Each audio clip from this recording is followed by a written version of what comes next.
year statistics we have for the previous DA, Ron Lopez. His people were trying 170 felony cases a year and winning 80% of them. For the last year, we have statistics for the incumbent. His people only tried 15 felony cases in 1 year and lost 8 of them. Good girls don't. Good girls don't. I should be telling you, good girls don't, but I do. And then the statistics she's giving for Mr. Lopez's administration, those are just faulty. 176 jury trials, if you look at that, that's more jury trials than Albuquerque did.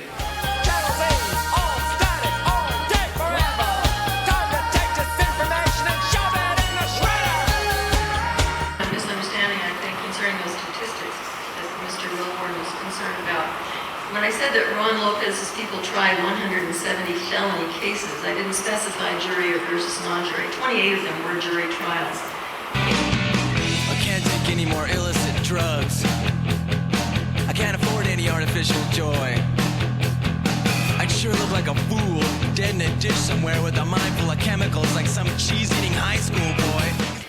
I'm in favor of drug courts. There's been a lot of success throughout the state of drug courts. Basically, a drug court is a mandatory probation imposed by the court where there's a quick punishment should they violate the conditions of that probation.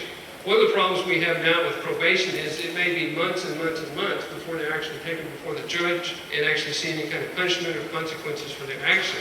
It's been shown over and over again that the closer you can get the consequences to the act, the more it registers with the person, just like a child. I think the drug court is part of the answer to what the problem is, which is how do we treat drug addicts? Do we put them in jail or do we give them treatment?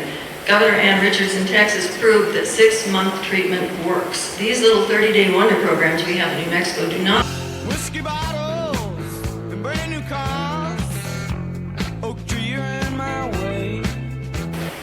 DWI continues to be a problem despite all of the laws, more stringent punishments, taking away cars. There are many, it's up to the legislature, of course, to decide what the criminal penalties will be and what the civil penalties would be. But what I want to do, a major part of my platform, is to lobby the legislature for funding for 6-month treatment for drug and alcohol addiction.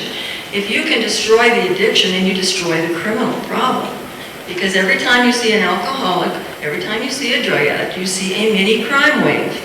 And if you can cure the problem, you've cured the crime. I'm not opposed to treatment, but from my experience as a public defender, people don't avail themselves to treatment until basically they've gotten in trouble. They've hit the bottom of the barrel. So in my opinion, we need to further support our law enforcement and enforcement of DWI laws.